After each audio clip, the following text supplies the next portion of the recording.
अस्सलाम वालेकुम। मौजूदा सूरत हाल जो हमारे मुल्क भारत में हुई है, तो हम जमी खुद्दाम ख्वाजा हुज़ूर गरीब नवाज़ रहमतुल्लाह अलैह अजमेर शरीफ से एक पैगाम देना चाहते हैं मुसलमानों को कि संविधान के दायरे में रह के अपनी आवाज़ बुलंद करना सीखें। और जो भी कभी भी दीन व मिल्लत के मामलात हुए हैं, चाहे वो नामूस रसूल का मामला हो सल्लल्लाहु अलैहि वसल्लम या अहले बैत अतार का, बारगाह हुज़ूर गरीब नवाज से हमेशा आवाज़ उठी है।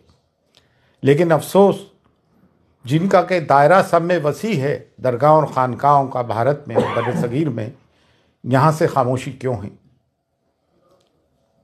निकल कर ख़ानकाहों से अदा कर रस्म शब्बीरी। और ये वक्त मसक़ी इख्तिलाफ़ात का नहीं है। मसक़ी इख्तिलाफ़ात को दरकिनार रखते हुए, बाला ताक़ रखते हुए हमें कौम मिल्लत के लिए आवाज़ उठानी है।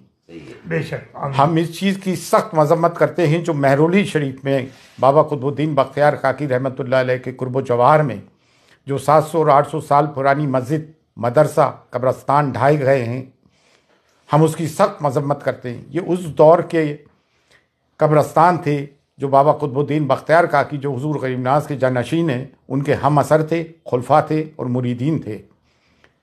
उत्तराखंड में जो कुछ जुल्म हुआ, 14 फरवरी की तारीख थी कोर्ट की, उससे पहले ही आके नगर निगम ने सब सत्यानाश किया। बाकायदा मशीन गन चलाई गई मुसलमानों पे और जुल्म व मजालिम उठाए जा रहे हैं।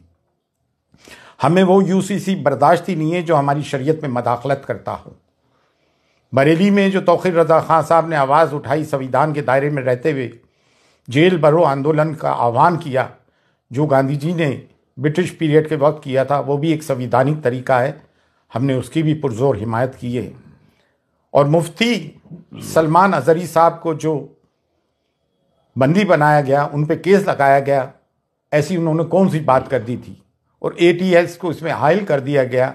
जब भी कोई मुसलमान कोई अपने हुकूक की आवाज़ उठाता है, अपने पे हो रहे जुल्म की आवाज़ उठाता है, तो उसके तार पाकिस्तान से या किसी भी टेररिस्ट ऑर्गेनाइजेशन से जोड़ने की कोशिश की जाती है। पार्टीशन के हम जिम्मेदार नहीं, फिर हमारे पर ये मजालिम और जुल्म क्यों उठाए जा रहा है? हिंदुस्तान में डाइवर्सिटी है, तमाम फूलों का एक गुलदस्ता है, सिर्फ एक गेंदे का फूल ही क्यों? इसमें चमेली भी है, चंपा भी है, मोगरा भी है, गुलाब भी है, सबको लेके भारत बना है हमारा। संविधान हमें हक देता है। और अब कोई भी नगर निगम का बुलडोजर गैर कानूनी तौर से हमारे घरों को बुलडोज करता है, तो सब के सब मैदान में उतर के आओ और संविधानिक तरीके से अपने लोगों की हिफाजत करें। ये बुलडोज़र की राजनीति इन्होंने इसराइल से सीखी है। फिर न्यायालय किस काम के? अदालतें, कोर्ट किस काम की? अगर तमाम काम नगर निगम और पुलिस कर लेगी तो फिर अदालत किस काम की? अदालतों से जो फैसले आ रहे हैं कानून की रूह से नहीं आ रहे हैं, बल्कि आस्था की रूह से आ रहे हैं। तो अब मुसलमान जाए तो कहाँ जाएं? अब दरगाह और खानकाह, जिनका कि सब में बड़ा गहवारा है, जिसकी कि भारत में सब में ज़्यादा फॉलोइंग है, आप लोग आवाज़ क्यों नहीं उठाते हो भाई?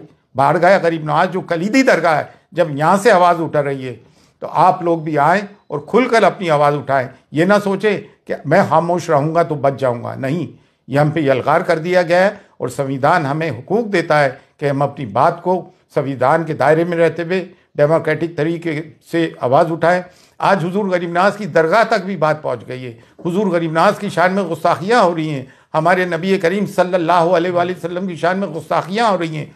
कब तक मुसलमान बर्दाश्त करेगा? और अगर मुसलमानों की इबादत गाहों पे बुलडोज़र चलने के बाद भी मुसलमान चुप है, तो इससे बढ़ के मुर्दारी क्या होगी? लेकिन अल्हम्दुलिल्लाह अब मुसलमान जाग गया है, हम सब जाग गए हैं। बारगाह हुजूर गरीब नवाज से भी सदा बुलंद होती आई है और अब पुरजोर बुलंद हो रही है कि उठो और उठ के जुल्म के खिलाफ आवाज़ उठाओ। अगर अपने आप को हुसैनी कहते हो और जुल्म के खिलाफ आवाज़ बुलंद नहीं करते हो, तो तुम कैसे हुसैनी हो? मसक़ी इख्तिलाफ़ात अपनी जगह हैं, लेकिन मिल्लत की बुनियाद पर मसक़ी इख्तिलाफ़ात को बाला ताक़ रखो और जो लोग बोल रहे हैं उनकी हिमायत करो। आओ और बोलो मुसलमानों के जुल्म के खिलाफ। फ़ी अमानिल्लाह। अल्लाह हाफ़िज़।